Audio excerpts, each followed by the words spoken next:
All right, guys. Trump has set a new record. He has bottomed out, and this is the worst approval rating we have seen across the most pollsters.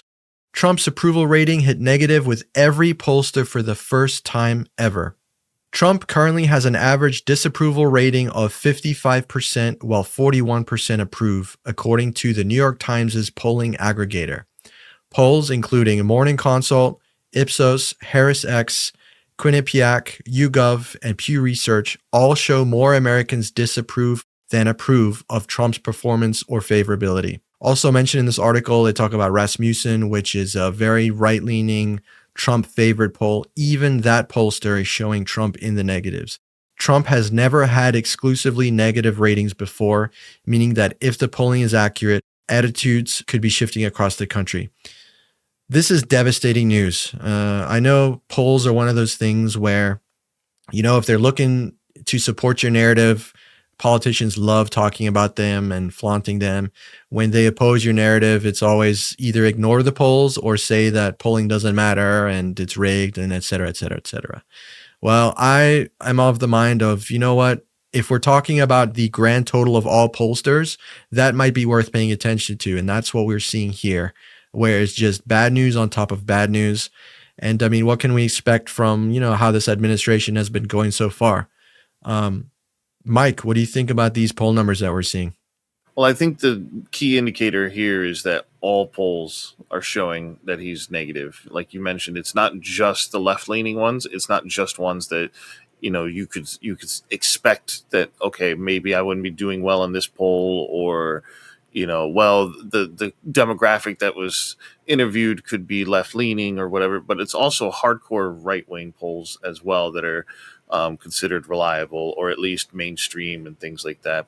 So when even your own camp is saying like, "Hey, man, it's not looking great," then it's probably not looking great. I remember there was a report from CNN about Trump's failure in polls regarding the economy, and even there they mentioned that a majority of Republicans, I think it was like 59%, had blamed Trump for the economy and how bad it's doing.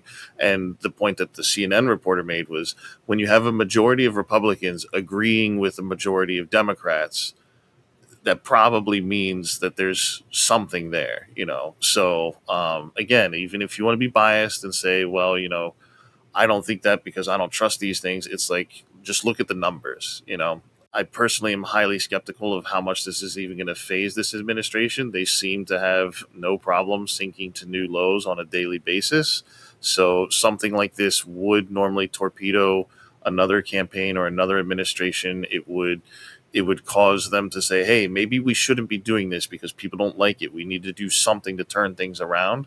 But this administration seems not very keen on that. I know that after the blue wave that just happened, where Mamdani took over New York and there were other big wins in Virginia, there was this big sudden change from Trump where he was talking about affordability all of a sudden, how he wants to do things for affordability, and was honestly sort of touting and teasing the idea of doing some what they consider socialist ideas. So it's possible that we'll see the Trump administration start talking about doing things differently or making these big promises like these dividends that they can't pay out in order to try to get their numbers turned around. But I don't think the American people are going to put up with it much, because I think we're starting to see through, you know, all of the bullshit here about these false promises, these under deliverables, and frankly, just the straight up lies, and also just the general plight of just seeing the state that we're sinking into. People who were for the immigration policies are now having loved ones being taken, or they know people who are being taken, or they don't agree with the way that these people are being taken. And so just on every issue, Trump's getting more and more in the red. Yeah, we've got all this ICE stuff you just mentioned. We have the economy you mentioned. We have the horrendous handling of the Epstein files. We have regime change going on in Venezuela, like the supposed peace candidate. all of these things, I think probably the economy would be affecting this poll the most, I would assume, because that's so tangible for people. They don't have to trust Dear Leader or Fox News that, oh no, everything's great. We're in the golden age. When they go out to the grocery store and they're used to having like, $50 bills at the end and now they're like $100, they see that, they feel that. It's not something that can be, talked about to change your mind. It's like, no, you have less money at the end of the day in your bank account. So that I think is a huge one, maybe the biggest one. But again, the Epstein files, another huge debacle. His campaign ran on transparency. They're going to get to the bottom. They're going to release all these files. And it's just been, ever since Trump got into office, it's been kind of, let's try to keep it as hush as possible. Pam Bondi, Dan Bongino, members of his administration, they were really gun-ho about transparency and finally releasing these files. But I think the more they started digging into it and finding that, oh, Trump is a main star, main character, they started getting a little worried. And I think Trump was like, you better watch out what you're about to do. And I think that's also why the base, I think, is very furious and why we're seeing that reflected in these polling numbers. And then again, the stuff in Venezuela, I just want to touch on that too. We just ran a story on they just closed the airspace over there. The U.S. Trump just announced that this morning. I don't think too many people are happy about that. I think, we looked at those polls last week on a majority of Republicans are okay with the drug boat strikes. The Democrats are not. But now that we're invading their airspace and we're threatening covert CIA operations and things are getting deeper over there, I think some people are starting to be like, wait a second. I thought you were the peace candidate.